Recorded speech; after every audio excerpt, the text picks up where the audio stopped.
মানবতা বিরোধী অপরাধে শেখ হাসিনা সহ ৩ জনের বিরুদ্ধে দায়ের করা মামলায় প্রথম দিনের মতো আসামি পক্ষের যুক্তিতর্ক শেষ হয়েছে। যুক্তিতর্ক শেষে রাষ্ট্রনিযুক্ত আইনজীবী জানান, এ মামলায় শেখ হাসিনা নিরপরাধ, রায়ে তিনি সহ সব আসামি খালাস পাবেন। ১৭ তারিখে দিন ধার্য হয়েছে রায়ের জন্য। আমার প্রত্যাশা আমার ক্লায়েন্টরা খালাস পাবে। ১৬ তারিখ ১৭ তারিখ শাটডাউন, টোটাল শাটডাউন। গ্রামীণ ধরে মারো টান, ইউনুস হবে খান খান, এই কথাটা মনে রাখবেন। মানে সারা বাংলাদেশ, এটা কিন্তু শুধু ঢাকা না, সারা বাংলাদেশ। ফরিদপুরের মহাসড়কে আপনার শিশুদের হাতেও দেশীয় অস্ত্র তুলে দেওয়া হয়েছে। তারা রাস্তা অবরোধ করে শেখ হাসিনার নামে স্লোগান দিচ্ছে, গোপালগঞ্জে স্লোগান দিচ্ছে, এমনকি অস্ত্র হাতেও অনেকে মিছিল মিটিং করছে। আইন শৃঙ্খলা বাহিনীর নাকের ডগায় কিভাবে এটি সম্ভব হচ্ছে?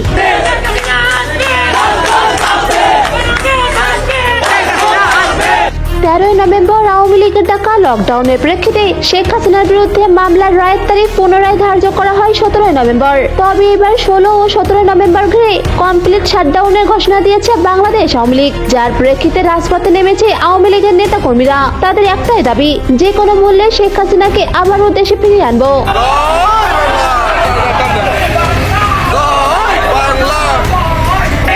এদিকে শেখ হাসিনার বিরুদ্ধে করা মামলা খারিজ হবে বলে জানিয়েছেন শেখ হাসিনার পক্ষের রাষ্ট্রীয় আইনজীবী। আমার প্রত্যাশা শেখ হাসিনা খালাস পাবে, তথ্য প্রমাণে সক্ষম হনের আমার অভিমত।